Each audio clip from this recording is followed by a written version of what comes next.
Hello, എല്ലാവർക്കും നമസ്കാരം. എൻ്റെ പേര് doctor Anju V N, homoeopathy consultant ആണ്. ഞാൻ ഇന്ന് പറയാൻ പോകുന്നത് അഡിനോയിഡിനെ കുറിച്ചാണ്. എന്താണ് അഡിനോയിഡ്, അതിൻ്റെ ലക്ഷണങ്ങൾ എന്തൊക്കെയാണെന്ന് നമുക്ക് നോക്കാം.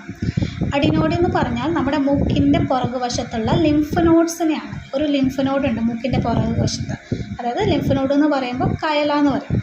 ആ കയല വീർത്തിരിക്കുന്ന അവസ്ഥയാണ് അഡിനോയിഡ്. ഇത് 2 വയസ്സ് മുതൽ 7 വയസ്സ് വരെയുള്ള കുട്ടികളിലാണ് കൂടുതലായിട്ടും ഈ അഡിനോയിഡിൻ്റെ പ്രശ്നങ്ങൾ കണ്ടുവരുന്നത്. ഈ 8 വയസ്സൊക്കെ കഴിഞ്ഞ് കഴിഞ്ഞാൽ അവർക്ക് ഈ അഡിനോയിഡ് സ്വയം അത് ചുരുങ്ങി അതിൻ്റെ സൈസൊക്കെ കുറഞ്ഞു പോകാറാണ് ചെയ്യുക. എന്നിരുന്നാലും ചില കുട്ടികളിൽ ഈ അഡിനോയിഡ് വീർത്ത് തന്നെ ഇരിക്കും. അങ്ങനെ വീർത്തിരിക്കുമ്പോൾ അതിൻ്റെ കുറേ ലക്ഷണങ്ങൾ, അസുഖങ്ങൾ ഉണ്ടാകാനുള്ള സാധ്യതയുണ്ട്. അപ്പോൾ ഈ രോഗലക്ഷണങ്ങൾ എന്തൊക്കെയാണെന്ന് നമുക്ക് നോക്കാം. ആദ്യമായിട്ട് കോമൺ ആയിട്ട്, അതായത് സാധാരണയായിട്ട് ഈ കുട്ടികളിൽ കാണുന്നത് ഈ ജലദോഷമാണ്. അടിക്കടിയുള്ള ജലദോഷം, ഒന്ന് വിട്ട് അടുത്തത് ഇങ്ങനെ ജലദോഷം വന്നുകൊണ്ടേയിരിക്കും. അപ്പോൾ ഈ അടിക്കടിയുള്ള ജലദോഷം, പിന്നെ അലർജി പോലെയും തോന്നും നമുക്ക്. ഈ ചുമ്മാ ജലദോഷം എന്ന് പറയുമ്പോൾ നമ്മളിതിങ്ങനെ സാധാരണ വരുന്ന കോമൺ കോൾഡ് പോലെയുള്ള ജലദോഷമാണെന്ന് കരുതും. പക്ഷേ ഇത് അടിക്കടി വന്നുകൊണ്ടിരിക്കുമ്പോൾ അതൊന്ന് നമ്മൾ ശ്രദ്ധിക്കണം. അത് ഈ അഡിനോയിഡിൻ്റെ പ്രശ്നം കൊണ്ടായിരിക്കും ഈ അടിക്കടി കുഞ്ഞിന് ഈ ജലദോഷം വരുന്നത്. രണ്ടാമതായിട്ട് കുട്ടിക്ക് ഉറങ്ങാനുള്ള ബുദ്ധിമുട്ടായിരിക്കും. രാത്രി ഉറക്കം വളരെ ബുദ്ധിമുട്ടിയായിരിക്കും കുട്ടി ഉറങ്ങുക.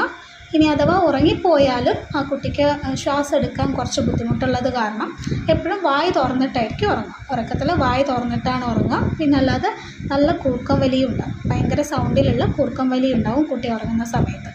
പിന്നെ ഇങ്ങനെ എപ്പോഴും ഇങ്ങനെ വായ് തുറന്ന് ഉറങ്ങിക്കൊണ്ടിരുന്നാൽ എന്ത് സംഭവിക്കും? നമ്മുടെ മുന്നിലുള്ള പല്ല്, നമ്മുടെ മോണ, ഇത് രണ്ടും ഇങ്ങനെ പുറത്തേക്ക് ഉന്തി വരാൻ തുടങ്ങും. അതേപോലെ ഈ അഡിനോയിഡിൻ്റെ ഈ ഗ്ലാൻഡ്, അതായത് ഈ കയല വീർത്ത് വന്നു കഴിഞ്ഞാൽ നമ്മുടെ ചെവിയിലുള്ള ഒരു ട്യൂബുണ്ട്, യൂസ്റ്റേഷ്യൻ ട്യൂബ് എന്ന് പറയും. ഈ ട്യൂബ് വന്നിട്ട് ക്ലോസ് ആയിപ്പോവും.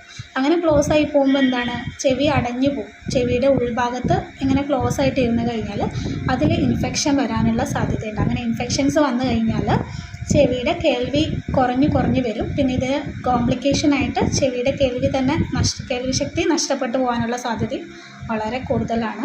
അപ്പോൾ കുട്ടികളിൽ ശ്രദ്ധിക്കേണ്ട പ്രധാന ലക്ഷണം, അടിക്കടി ജലദോഷം വരുന്നുണ്ടോ, ഉറക്കത്ത് കുട്ടി വായ് തുറന്നിട്ടാണോ ഉറങ്ങുന്നത്, അല്ലെങ്കിൽ ഉറങ്ങുമ്പോൾ ഭയങ്കരമായിട്ടുള്ള സൗണ്ടിൽ ഈ കൂർക്കം വലിക്കുന്നുണ്ടോ.